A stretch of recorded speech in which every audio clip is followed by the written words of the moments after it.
how to support the weight of your fruit that is growing on a trellis. For me, that is spaghetti squash.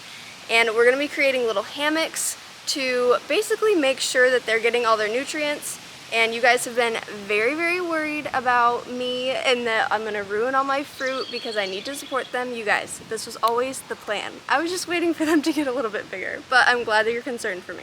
So the reason that you want to support the weight of your fruit isn't actually for the reason that you may think. A lot of people think that the fruit is gonna fall off. And while that may be the case for some fruit with a smaller stalk, that is not the case for me with growing spaghetti squash. They actually have quite a thick stalk, kind of like a pumpkin, and it can very much so support the weight of the fruit itself. The reason that we want to support the weight is actually because of the vines. What could happen with it weighing down and being on a grid is it can kind of cut off the supply of nutrients. So let's take a closer look. So let's take a look at this one. As you can see, the stalk is very, very thick and sturdy, and this is not gonna fall off like you may think. But if you look at the top here, see how the vine is actually crimping over the edge of the panel? That's what we're gonna try and fix here, because that's its life supply, and if that thing breaks, there's no more growing this squash. So what we wanna do is actually lift this squash up just a bit to take the weight off of that vine. So we're gonna be starting this process inside. I have a bed sheet, and that's what I'm going to be using to make the slings. Now, there are several options that people do. A lot of people do pantyhose because they are already, like, you don't have to cut them or anything like that. They're already ready to go and use. A lot of people don't like pantyhose because they are essentially made of plastic, and when the sun beats down on them, they can like decompose and put microplastics in your garden. So if you don't care about that, that may be a good option for you. I don't really know my opinion on it. I'm not super strongly against it, but if it is causing somewhat of a problem and there's a different alternative, I will just go with that one. So that's why I just opted for bedsheet.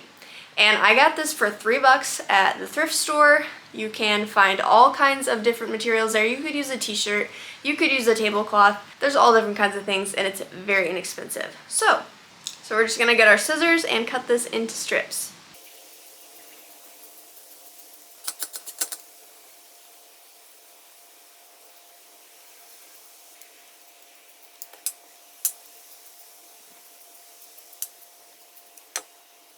Okay, so this is the piece that I cut, and I just ran out to the garden and tested it, and there's a few things. The width works great because my spaghetti squash are growing in a way that they're vertical, and so the skinniest part is all that needs to be able to fit in the sling. So the width is great. I do need some more length. I was able to tie it, but I felt like I was constricting the fruit too much, and I don't think that it would really be a problem, but just for my peace of mind, I would like to have a little bit more room to work with and then cut off extra as need be. Also, I think that I'm going to cut into like a point so that it's easier to tie and there's not so much fabric getting in the way.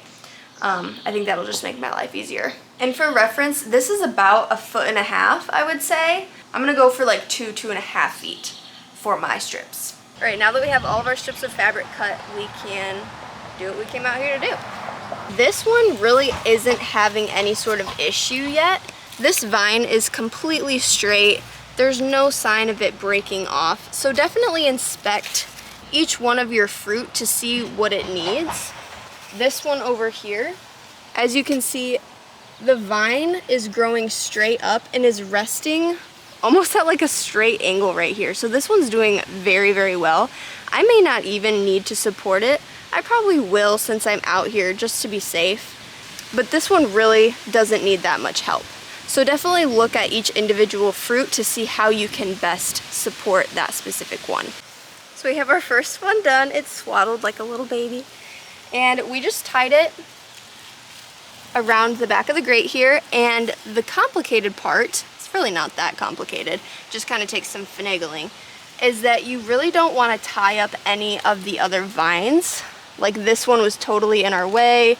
We don't want to get any of these vines tied up in there or restrain it at all. Just get the fruit, if that makes sense. So you might need to have another hand to help you out. And these doesn't help that these things are very pokey. we just got this one all harnessed up, and this was the one that really needed it. So I want you to see the after of how we were able to now allow this vine to go freely. It does have a little bit of damage, but I think it should be okay. I probably should have gotten out here sooner. You guys were right. But lesson learned, this is my first year doing this. I think that we will be okay though, because obviously the vine is still green, the leaves show sign of a lot of health, so we're gonna be okay. The same thing is happening over here, where this vine right here is all kinked and it's starting to brown. Now I think, again, we're still okay. All the leaves look happy and everything like that, but we do want to get in here and fix this. So again, same as before, just gonna get it all snug in its little swaddle. And then try to, you know, go behind any of the vines. You don't want to restrict any of them. And then for me, I have to stand when the fruit is on the outside and I have to tie it on the inside. I actually have to stand inside the garden bed. It's kind of an issue, but it's okay. And so for this one, I really want to pay attention to how much I'm lifting this up so that I can be sure that this vine can move freely now. And that's what we want.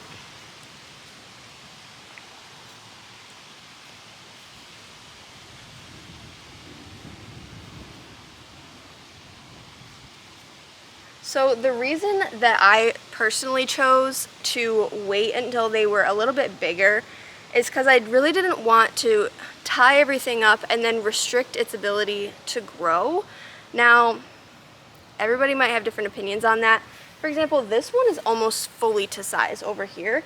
The other ones have a little bit more that they need to grow.